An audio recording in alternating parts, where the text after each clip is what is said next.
Ô, Eminaldo, a emancipação, né, vai por várias reuniões que fizeram, né? Assim, Nessa época tinha o Jonas Rocha, né, que fazia participar das reuniões. Acho que o Jonas Rocha era vereador ou não, né? era O vereador, Tucano também, né? era por Tucano, mas ele morava aqui, já tinha se juntado com Dona Zumira, tinha separado da primeira, a qual ele menciona no livro que ele escreveu, da primeira O esposa. Jonas Rocha que chegou a morar no povoado de Lagoa do Icuri. Foi, ele nasceu no Pé de Serra, em Tucano. Ele é nascido no Pé de Serra, em Gostava Tucano. muito do Nanu, não é? Quem não gostava de uma figura daquela, né, bicho? Nanu era gente Seu boa Pedrinho demais. também era. Aí Não o saía movimento de lá, né? emancipatório, segundo. A informação é que numa viagem que o Valdir Magalhães fez a Salvador, que ele fazia muitas, porque ele era coletor de rendas, ele no quarto do hotel viu um jornal onde falava que da possibilidade de emancipação de novos municípios. Aí ele foi verificar as condições de Quijingue e Quijingue poderia se enquadrar, faltava só alguns ajustes.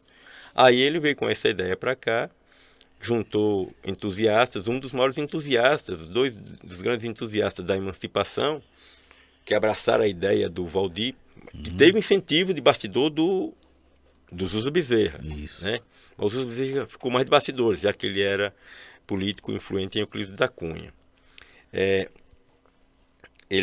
O Valdir Magalhães angariou fundo, e dois dos grandes incentivadores dessa emancipação eram o Elias Custódio da Silva, Olha né, de só. Monte Felisberto, e o José Tomás de Almeida, O velho Tomás, o Zé Tomás, o pai do Mero. o pai do Mero. O Zé Tomás, ele é neto do martiniano José de Almeida, Olha só. o dos pioneiros da cidade que casou com o da filha do João Lagoinha, entendeu? Aí essa é a família grande, né, que se ramificou para a região da Lagoa do Cupã, Ruilândia, Algodões. É uma família muito grande. Tem filhos tem parentes meus aí que eu nem sei o nome.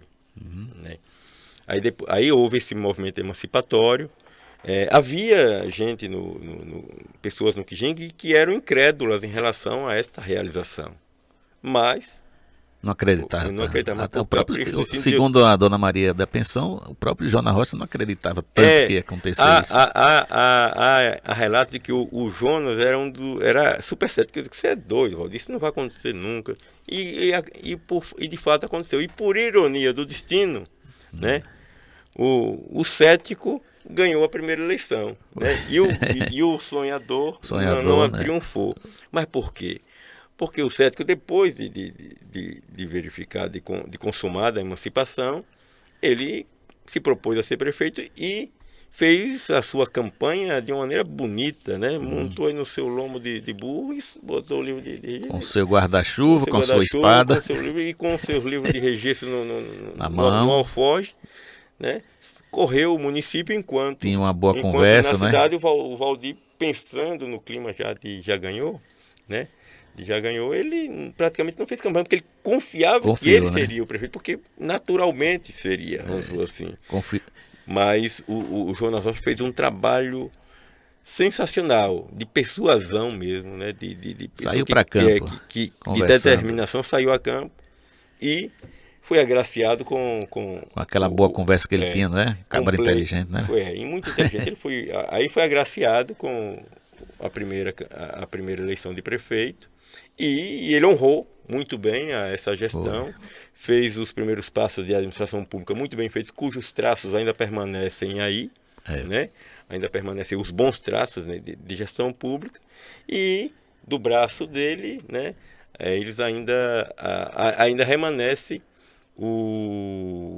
a participação, a atuação no campo da política. Inclusive, atualmente, o neto dele é candidato a prefeito, e o filho dele, o Romero, sempre esteve empenhado nas campanhas políticas, sempre foi um ator sempre presente em todas as eleições municipais que ocorreram no curso da história. Ao passo que, ao contrário de Jonas Rocha, por exemplo, Felisberto foi o maior ator político que Quijingue teve e ninguém ainda superou. Né? Só que o Felisberto não deixou herança política na Gênesis, nos seus filhos.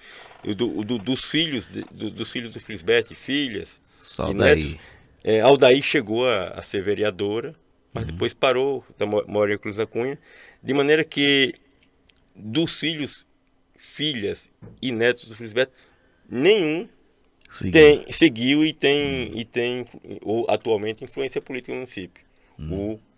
Embora o Felisberto ainda seja o maior ator político da história do Quijingue, e eu acho que será muito difícil ele perder esse posto. Depois da emancipação, a gente teve a construção da praça, né? Isso. E teve a costura para a edificação do Colégio São José. São José que São foi... João. São João que... eu sempre falo São José, São mas José São por João. conta do padre, né? São José por conta padre José, né? Padre José, mas é São João, em razão do padroeiro. Eu sempre falo São José, mas é São João. Aí esse colégio veio em que ano para aqui? 1969. 69. 7 anos depois da emancipação. Porque esse colégio faz parte de uma associação, Ele foi Joseleitos de Cristo. Ele foi criado pela congregação. Uma congregação, né? Joseleitos de Cristo. Foi uma congregação fundada pelo padre José Gomesindo dos Santos. O padre José Gomesindo dos Santos, ele se formou padre, fez padre numa outra congregação salesiana. O padre era salesiano. Aí depois que ele virou padre, ele criou as próprias congregações, tanto de formação de padres, como a de formação de freiras, as irmãs Terezinhas. E das irmãs Terezinhas, ele fundou um colégio lá em Buquim, Sergipe, no qual... Esse colégio ainda funciona lá ainda em funciona, Sergipe, né? ainda está em plena atividade. Em Buquim ele é muito querido, tem escola com o nome dele, tem rua com o nome dele, ele é muito querido. Teve gente que já foi deputado, atuou na governadoria do estado de Sergipe, que já passaram pelos bancos dos colégios do Padre José. E aí tem colégio também lá em Tucano, né? Tem colégio em Tucano e tem um lá no Ceará. Também. Olha só, rapaz. E também em Rio de Contas. Rio de Contas na Chapada Diamantina. E aí veio o Colégio SEAC para Quijingue. Foi. Primeiro o Colégio São João. Aqui era Colégio São João. Era Colégio São João, que era um colégio ginasial. Ele, quando foi inicialmente instituído, em 15 de março de 69, era para... Quijingue só tem ensino até o primário e mesmo assim precário. O chamado 4º ano. Quem fazia o chamado programa de admissão estava habilitado a entrar no ginásio em qualquer outra cidade, porque não se tinha. Para entrar no. Lembra do vestibular que se fazia para entrar na faculdade? Quando você terminava o primário, para você ir para o ginásio, você tinha que fazer um programa de admissão, que era uma espécie de um teste de proficiência, né, para você acessar o ginásio. Aí no Quijingue instituiu-se o ensino ginasial, incluindo o primário ao ginasial. Aí 4 anos depois, 4 ou 5 anos depois, em 73, 4 anos, no começo, o colégio ginasial São José, ele era dirigido na sua pedagogia pelo padre Luiz Parente e pela freira, irmã Sebastiana. Essa é famosa. Ela ficou 4 anos. Aí, 4 anos depois, chegou a Quijingue, Henrique José do Nascimento, o Padre Henrique. Padre Henrique. E aí, até hoje está vivo aí, mora lá no jogo, né? Ele pegou algumas irregularidades do colégio, teve que regularizar um monte de coisa. Nesse regularizar, ele viu que Quijingue precisava de professores e professoras. Porque, às vezes, ele vinha do Tucano, nas primeiras viagens que ele fez, quando pegava o rio cheio, ele tinha que atravessar com livros na cabeça, para ir para outra margem do rio, porque quando estava correndo água. E chegar no Quijingue não tinha professores, ele tinha que trazer professores de Tucano e de outros lugares. E ali era uma logística muito ruim e chata. Aí ele instituiu o curso de magistério.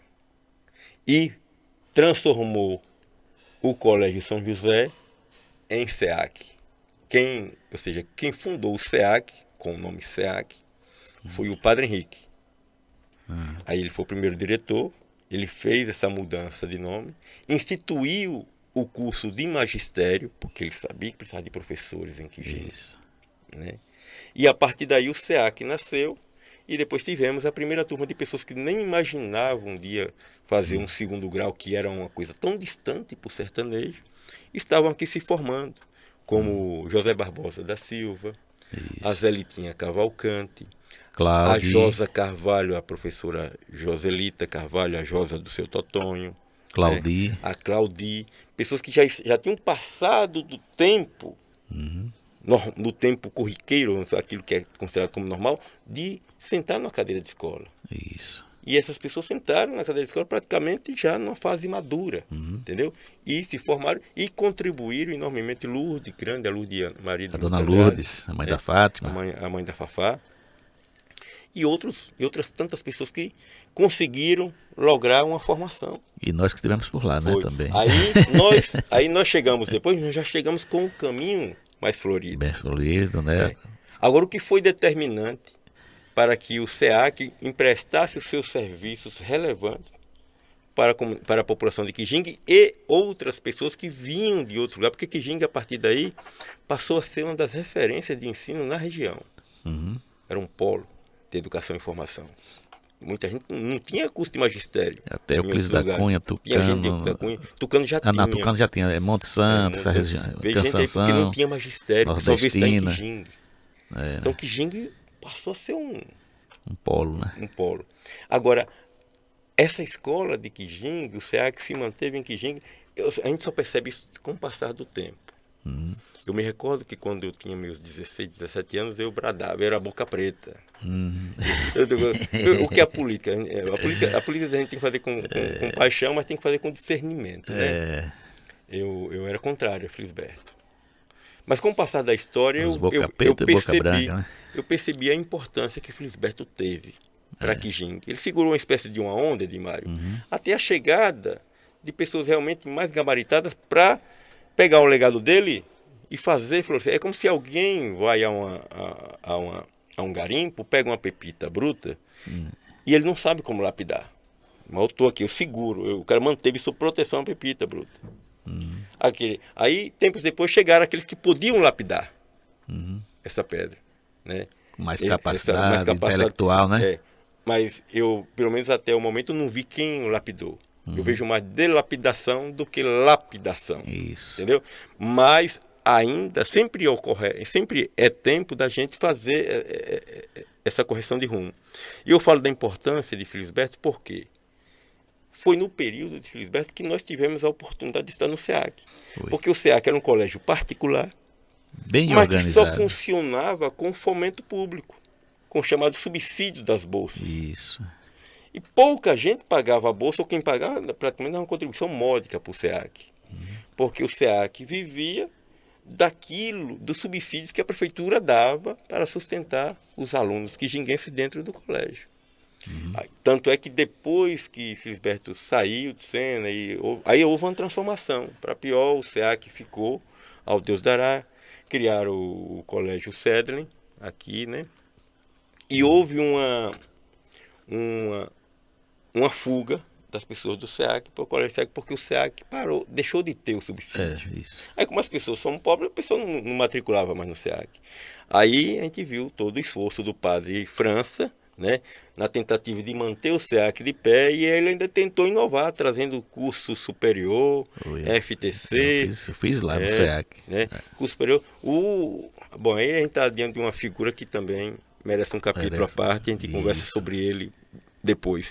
A gente conversa sobre ele depois, sobre o Padre José e sobre o Padre Henrique. Sem cunho religioso, mas extraindo dessas pessoas a sua vocação pedagógica, né? E a sua vocação de solidariedade para inserir no ser humano sertanejo aquilo que o sertanejo mais necessitava, que é conhecimento e sequência de vida com honradez e ética. Isso. No caso, para quem não sabe o que é SEAC, Centro Educacional Assistencial Quijinguense, né? O nome, Centro Educacional e Assistencial Quijinguense. SEAC é apenas a sigla. Né? Ou seja, ele era um centro de educação, instituto de educação e de assistência. De assistência também. Social. Então, SEAC que hoje, né, sediou por muito tempo, acho que continua ainda, né, a Prefeitura de Quijingue, né? E infelizmente, porque tem muitas salas ali que foram construídas na gestão do Padre França, né? Sim. Foi também colocado aquele muro todo ali. E infelizmente, para a educação... O fundo educacional do SEAC já se perdeu. E depois da morte do Padre França em 2015, ele faleceu em 2015, não foi? 16 de fevereiro de 2015. Depois do falecimento do Padre França, a esperança de fato de se retomar no SEAC. Porque mesmo quando ele morreu, ele pensava, se ele se curasse do mal que o acometia, né, ele pensava em voltar para Quijingue para retomar o seu sonho.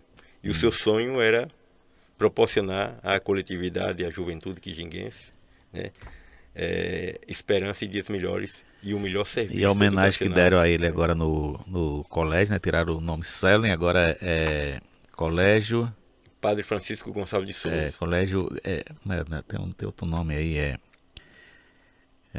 não, Escola Integral, né? Acho que mais Colégio Integral Padre França. Escola de Ensino Integral? Escola de Ensino Integral. Escola de Ensino Integral Padre Francisco. Muito bonita homenagem. A gente tem que voltar os olhos para nós mesmos, que nós, o povo de Quijingue, eu sou quijinguense, mas o povo de Quijingue é um povo muito talentoso. Tem muito talento aqui em Quijingue. Eu vejo às vezes alguns técnicos aí na área de informática, meninos novos, bicho, de um talento magnífico. Quando eu vou perguntar, é daqui também, é de família, eu digo, pô, bicho, a gente tem como brotar outro. Por exemplo, Edmário, uma cidade, eu falo de Quijingue, quando eu falo de Quijingue, eu estou falando de Euclides da Cunha, estou falando de Tucano, estou falando do Banzai, estou falando de Nordestino, estou falando de qualquer lugar. Acho que toda cidade deveria ter um centro científico, no qual você dispusesse às pessoas e aos curiosos que quisessem fazer ciência a oportunidade de pesquisar as coisas. A gente tem muita coisa aqui na nossa fauna, na nossa flora, que podia ser pesquisada. Eu não vou afirmar que é o que não é, por exemplo, mas você pega, por exemplo, mas há fenômenos que a gente vê o antes e o depois. Por exemplo, você pega a quixaba, o fruto da quixaba, com semente e tudo. Você pega um porco ou um amarrão de ovelha, ou de cabra, de bode, que está pisteado ali com pelo feio. Você põe para comer quixaba, com 5 dias está com pelo lisinho. Tá liso, né? Planinho. Eu fico pensando, será que a substância que está nessa quixaba, ou seja lá naquela goma que ela tem, naquela cola que tem dentro dela, ou é uma delícia, ou no caroço dela, será que não existe isso, dentro dela algum princípio ativo que de repente sirva para curar doenças? Porque quando você vê um porco empesteado, um bode com aquele pelo feio, e que depois de 5 dias está comendo quixaba, que você vê, parece que foi no salão de beleza, que dá brilho no pelo e dá uma aparência mais jovial, né, e de mais saúde, eu fico imaginando qual é a ação da quixaba no organismo humano. Agora, só que o tratamento no humano precisa daqueles testes, aquelas coisas todas, e para haver isso, eu acho que precisa ter espaço para a pesquisa. E eu vejo em todo lugar, no Quijingue então, né, um potencial enorme para que a gente possa emprestar esses espaços para que a gente forme cientistas a partir da nossa gente. Uma família que eu tenho vontade de falar é da família dos Andrade, a partir do seu José Esteve com Dona Paulina, de onde se ramificou seu Aurelino, seu Zé Aroeira, aí da outra banda lá com os primos, Dona Pipia. Olha, já tem uma história até parecida. A Dona Pipia, a mulher do seu Zé Aroeira, era a segunda mulher do seu Zé Aroeira. Olha só. Seu Zé Aroeira, irmão de Dona Maria Senhora, que era a mulher do Eloy. A Maria Senhora morreu. E quem assumiu a maternidade dos filhos foi a sua irmã, Dona Marcionilha, que é Dona Neném. Mas Dona Neném ficou até meio assim, mas nem queria tanto casar, porque ficou com dizer, vamos dizer que eu roubei o marido. Não, ela já era viúva. E ela acabou virando esposa. Parecida até com a história do Heraldino, né? A outra história é a história da Dona Marica, acho que é Marica, que era a primeira mulher do seu Zé Aroeira, que morreu no parto do Letinho. Lembra do seu Letinho? O Letinho, que é esposa da Dona Rivalda. Né? Que era a esposa da Dona Rivalda. A Dona Marica morreu no parto do Letinho. E quem assumiu a maternidade dos filhos? A irmã de Marica, Dona Pipia. Olha só, rapaz. E Dona Pipia teve com o Zé Aroeira outros filhos, o João, a Aldenora, o ferreiro lá que trabalha com o Zé do Gringo. Não é Aristides, é o Jurandir. O Jurandir. O Jurandir. Teve esses filhos, ou seja, mas criou os filhos da sua irmã, Marica, como se mãe fosse. Da mesma maneira que a dona Neném criou os filhos de dona Maricela como se mãe fosse. E não somente. Netos e outros que vieram depois eram criados por dona Neném como se fossem filhos. Porque houve tempo em que parentes, irmãos, contraíram aquela doença chamada tuberculose, que era uma sentença de morte. De maneira que o Tota, que é filho da dona Madalena com um dos irmãos um dos irmãos do senhor Alino, acho que era Didi, não lembro qual era o nome, o senhor Alino, que era tio do Tota, acabou criando o Tota, né? Havia essa integração familiar. A própria Odete, que também é irmã do Tota, que é filho da dona Madalena, que é lá do Pé de Serra, e o pai era um dos filhos do seu Eloy, né? Ela também foi criada por dona Neném. Lembra da Odete?